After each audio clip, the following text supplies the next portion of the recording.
नमस्कार, मैं हूं निकिता और आप देख रहे हैं सत्य हिंदी। एक नजर डालते हैं अब तक की सुर्खियों पर। कांग्रेस अध्यक्ष मल्लिकार्जुन खड़गे ने बुधवार को कर्नाटक में संभावित मुख्यमंत्री बदलाव पर कहा कि वह इस मुद्दे पर राज्यसभा सांसद सोनिया गांधी और विपक्ष के नेता राहुल गांधी से चर्चा करने के बाद फैसला करेंगे। एएनआई से बात करते हुए उन्होंने कहा कि पार्टी हाईकमान स्थिति को समझकर समाधान निकालेगा। पार्टी प्रमुख पहले भी साफ कर चुके हैं कि किसी भी बदलाव का फैसला सिर्फ शीर्ष नेतृत्व करेगा।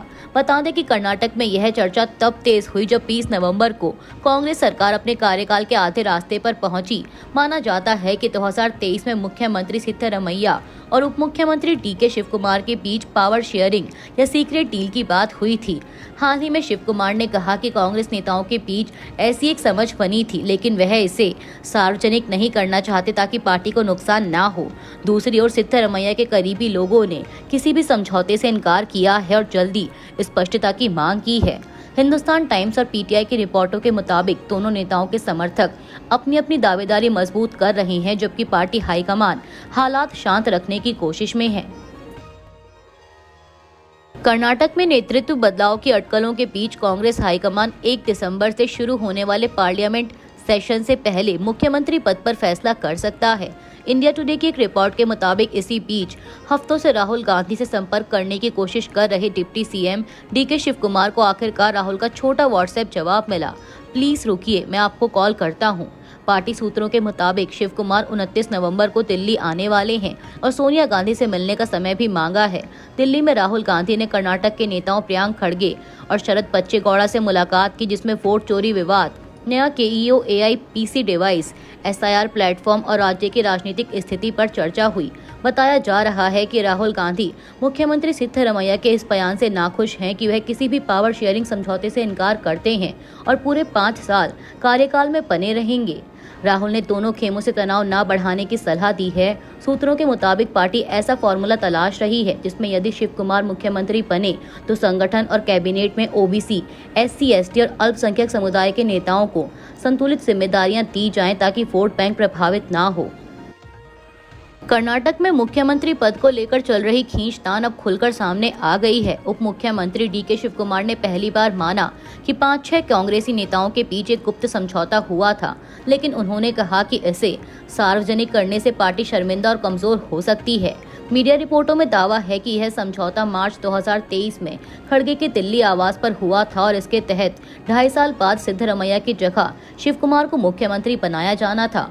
उसी दिन मुख्यमंत्री सिद्धरमैया ने भी दिल्ली में हाईकमान से जल्द फैसला लेने की अपील की, जबकि वे पहले पूरा कार्यकाल खुद के नेतृत्व का दावा करते रहे थे। इस बीच दोनों खेमों के विधायक और मंत्री दिल्ली में हाईकमान से मुलाकात कर समर्थन जुटा रहे हैं। सिद्धरमैया गुट का कहना है कि कोई समझौता नहीं था, जबकि शिवकुमार समर्थक कहते हैं कि अब वादा निभाने का समय है। वहीं अब फैसला कांग्रेस नेतृत्व के हाथ में है।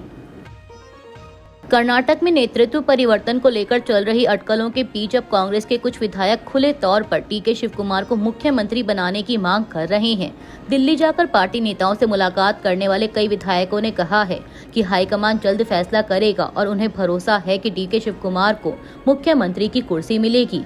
रमनागरा के विधायक इकबाल हुसैन ने कहा कि मैं पहले भी कह चुका हूं, 200% भरोसा है कि डीके शिवकुमार जल्द ही मुख्यमंत्री बनेंगे। हाईकमान फैसला करेगा। हमारे नेता शिवकुमार ने कहा है कि सत्ता हस्तांतरण का फॉर्मूला 5-6 बड़े नेताओं के बीच एक सीक्रेट डील है और वही लोग अंतिम फैसला करेंगे। कुछ विधायकों ने हाईकमान से अनुरोध किया कि मुख्यमंत्री पद पर चल रही कंफ्यूजन को खत्म किया जाए। वहीं कुछ ने कहा कि कैबिनेट के संभावित फेरबदल में युवाओं और नए चेहरों को भी मौका दिया जाए। कर्नाटक में मुख्यमंत्री बदलने की अटकलों के बीच डिप्टी सीएम डीके शिवकुमार ने बुधवार को अपने ताज़ा बयान में स्थिति साफ कर दी। बीबीसी हिंदी की एक रिपोर्ट के मुताबिक उन्होंने कहा कि कांग्रेस में किसी तरह का भ्रम या गुटबाजी नहीं है। शिवकुमार ने कहा कि कोई मांग नहीं कर रहा, कोई अलग ग्रुप नहीं है। हमारा सिर्फ एक ही ग्रुप है, कांग्रेस, जिसमें 140 विधायक है। पीटीआई की रिपोर्ट के अनुसार हाल ही में कई विधायकों ने पार्टी हाईकमान से मुलाकात कर शिवकुमार को मुख्यमंत्री बनाने की इच्छा जताई थी। इसी बीच राजनीतिक माहौल तब और गर्म हो गया जब कर्नाटक बीजेपी ने एक्स पर एक एआई वीडियो पोस्ट किया, जिसमें डीके शिवकुमार ऑनलाइन शॉपिंग में सीएम की कुर्सी खोजते दिखते हैं और उस पर आउट ऑफ स्टॉक लिखा आता है। मंगलवार को शिवकुमार ने एक्स पर लिखा कि हमें अपनी अंतरात्मा के अनुसार काम करना चाहिए। मंगलवार को शिव कुमार ने एक्स पर लिखा कि हमें अपनी अंतरात्मा के अनुसार काम करना चाहिए। वहीं जेडीएस नेता एचडी कुमारस्वामी ने दावा किया कि राज्य में विस्फोटक राजनीतिक घटनाक्रम हो सकते हैं और संकेत दिया कि शिव कुमार बीजेपी नेतृत्व से संपर्क में हैं। बिहार सरकार के भवन निर्माण विभाग ने पूर्व मुख्यमंत्री राबड़ी देवी का सरकारी आवास बदलने का आदेश जारी किया है। 25 नवंबर को जारी पत्र में उन्हें पूर्व मुख्यमंत्री नहीं बल्कि बिहार विधान परिषद में नेता प्रतिपक्ष के रूप में पटना केंद्रीय पूल का क्वार्टर नंबर 39 हार्डिंग रोड आवंटित किया गया है। राबड़ी देवी पिछले लगभग 20 साल से 10 सर्कुलर रोड वाले मकान में रह रही थी, जो मुख्यमंत्री आवास के बेहद नजदीक है। राजनीतिक हलकों में इसे साधारण प्रशासनिक कदम नहीं बल्कि एक रणनीतिक फैसला माना जा रहा है। विपक्ष का आरोप है कि यह निर्णय बीजेपी के दबाव में लिया गया और नीतीश कुमार की सरकारी दखल कम होती दिख रही है। यह भी सवाल उठ रहा है कि विधानसभा चुनाव नतीजों के सिर्फ 11 दिन बाद ऐसी जल्दबाजी क्यों हुई। अब यह देखना अहम होगा कि सर्कुलर रोड वाला पुराना बंगला किसे दिया जाता है। बिहार की पूर्व मुख्यमंत्री और विधान परिषद की नेता प्रतिपक्ष राबड़ी देवी को अब अपना पुराना सरकारी आवास खाली करना होगा। भवन निर्माण विभाग ने उन्हें नया आवास नंबर 39 हार्डिंग रोड पटना आवंटित किया है। राबड़ी देवी साल 2006 से 10 सर्कुलर रोड में रह रही थी, जो आरजेडी की राजनीतिक गतिविधियों का प्रमुख केंद्र माना जाता है। इस फैसले पर आरजेडी ने कड़ी आपत्ति जताई है। पार्टी प्रवक्ता सुबोध कुमार मेहता का आरोप है कि सरकार ने चुनाव के तुरंत बाद नियम बदलकर यह फैसला लिया, जिसकी मंशा दुर्भावनापूर्ण और लोकतांत्रिक मूल्यों के खिलाफ है। आरजेडी नेता मृत्युंजय तिवारी ने इसे ओछी राजनीति बताया और कहा कि आवास बदलवाने से जनता का समर्थन नहीं छीना जा सकता।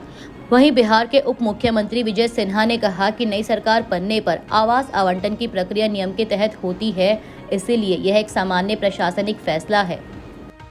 भारतीय टेस्ट क्रिकेट को बड़ा झटका लगा है। दक्षिण अफ्रीका ने भारत को 2 मैचों की टेस्ट सीरीज में 2-0 से हराकर लगभग 2 दशक पुराना घरेलू वर्चस्व तोड़ दिया। कोलकाता में पहला टेस्ट 30 रनों से जीतने के बाद गुवाहाटी में दक्षिण अफ्रीका ने भारत को 408 रनों से हरा दिया, जो भारत की टेस्ट इतिहास की सबसे बड़ी हार है। इससे पहले सबसे बड़ी हार 2004 में ऑस्ट्रेलिया के खिलाफ 342 रनों की थी। गुवाहाटी टेस्ट में दक्षिण अफ्रीका ने पहली पारी में 489 रन बनाए, जबकि भारत केवल 201 रन ही बना सका। दूसरी पारी में भारत 140 रन पर सिमट गया। मार्को जेनसेन और साइमन हार्मर ने 6-6 विकेट लेकर भारतीय बल्लेबाजों को पूरी तरह दबाव में रखा। यह दक्षिण अफ्रीका की भारत में 2000 और 2001 के बाद पहली टेस्ट सीरीज जीत है और पहली बार 2-0 से क्लीन स्वीप। वहीं इस शर्मनाक हार के बाद टीम इंडिया के कोच गौतम गंभीर की रणनीति और पिच के चयन पर सवाल उठ रहे हैं। फैंस और दिग्गजों का मानना है कि टीम को जल्दी सुधार करने की जरूरत है। भारत के हेड कोच गौतम गंभीर ने साउथ अफ्रीका से 2-0 की टेस्ट सीरीज हार और गुवाहाटी में 408 रन की रिकॉर्ड हार के बाद कहा कि उनके पद को लेकर फैसला बीसीसीआई करेगा। मैच के बाद उन्होंने प्रेस कॉन्फ्रेंस में कहा कि मेरा भविष्य बोर्ड तय करेगा, लेकिन मैं वही कोच हूं जिसने इंग्लैंड में नतीजे दिलाए और टीम को चैंपियंस ट्रॉफी जिताई। गंभीर ने स्वीकार किया कि हार की जिम्मेदारी पूरी टीम की है और शुरुआत उनसे होती है। उन्होंने कहा कि 95-1 से 122-7 तक गिरना स्वीकार योग्य नहीं है और किसी एक खिलाड़ी को दोष देना सही नहीं है। मीडिया रिपोर्ट्स के मुताबिक उनके कोचिंग कार्यकाल में भारत 18 में से 10 टेस्ट हार चुका है, जिनमें न्यूजीलैंड और साउथ अफ्रीका के खिलाफ घरेलू व्हाइट वॉश शामिल है। टीम चयन में लगातार बदलाव और स्पेशलिस्ट बल्लेबाजों की बजाय ऑलराउंडरों पर अधिक भरोसा रखने को लेकर भी गंभीर की आलोचना हो रही है। उन्होंने कहा कि टेस्ट क्रिकेट में सिर्फ तेज और प्रतिभाशाली खिलाड़ी काफी नहीं, बल्कि मजबूत और धैर्यवान क्रिकेटर ज्यादा जरूरी होते हैं। उनके इस बयान के बाद माना जा रहा है कि गौतम गंभीर हेड कोच का पद छोड़ने के मूड में नहीं है, जबकि उनकी कोचिंग में भारत को घर में ही न्यूजीलैंड से 3-0 और साउथ अफ्रीका से 2-0 की टेस्ट हार मिली है। इसको लेकर इस्तीफे की बहस तेज हो गई है। भारतीय थल सेना में करीब 1.8 लाख जवानों की भारी कमी हो गई है। इसे पूरा करने के लिए सेना अब अग्निवीर भर्ती को बड़े पैमाने पर बढ़ाने की तैयारी कर रही है। अभी हर साल लगभग 45 से 50 हजार अग्निवीर भर्ती हो रहे हैं, लेकिन द इंडियन एक्सप्रेस की रिपोर्ट के अनुसार इस संख्या को बढ़ाकर करीब 1 लाख सालाना करने पर विचार हो रहा है। महामारी के दौरान 2020 और 2021 में भर्तियां पूरी तरह रुकी थी, जबकि हर साल 60 से 65 हजार सैनिक रिटायर होते रहे। इसी वजह से 2 साल में ही 1.2 से 1.3 लाख तक की कमी बन गई। अग्निपथ योजना 14 जून 2022 को शुरू हुई थी और पहले साल सेना को लगभग 40,000 पद मिले थे। योजना थी कि 4 से 5 साल में 1.75 लाख अग्निवीर सेना में शामिल हो जाएं, लेकिन रिटायरमेंट की रफ्तार जारी रहने से कमी और बढ़ती गई। 2026 से पहला बैच अग्निवीर 4 साल का कार्यकाल पूरा कर बाहर होना शुरू करेगा, जिससे हर साल 90,000 से 1 लाख जवान सेना छोड़ सकते हैं। ऐसे में 2025-26 से भर्ती बढ़ाकर 1 लाख करने की योजना है। सेना ने कहा है कि यह बढ़ोतरी ट्रेनिंग क्षमता और गुणवत्ता को ध्यान में रखकर की जाएगी। ब्राजील के सुप्रीम कोर्ट ने पूर्व राष्ट्रपति जायर बोल्सोनारो को 27 साल 3 महीने की जेल की सजा शुरू करने का आदेश दिया है। अदालत ने उन्हें तख्ता पलट की साजिश रचने और अपने राजनीतिक विरोधी मौजूदा राष्ट्रपति लूला डी सिल्वा की हत्या की योजना बनाने का दोषी पाया है। जस्टिस एलेक्सेंड्री टी मोरेस ने कहा कि इस मामले में अंतिम फैसला आ चुका है और अब कोई अपील संभव नहीं है। 70 वर्षीय बोल्सोनारो को राजधानी ब्रासीलिया की जेल में सजा काटनी होगी, जहां उन्हें शनिवार से हिरासत में रखा गया।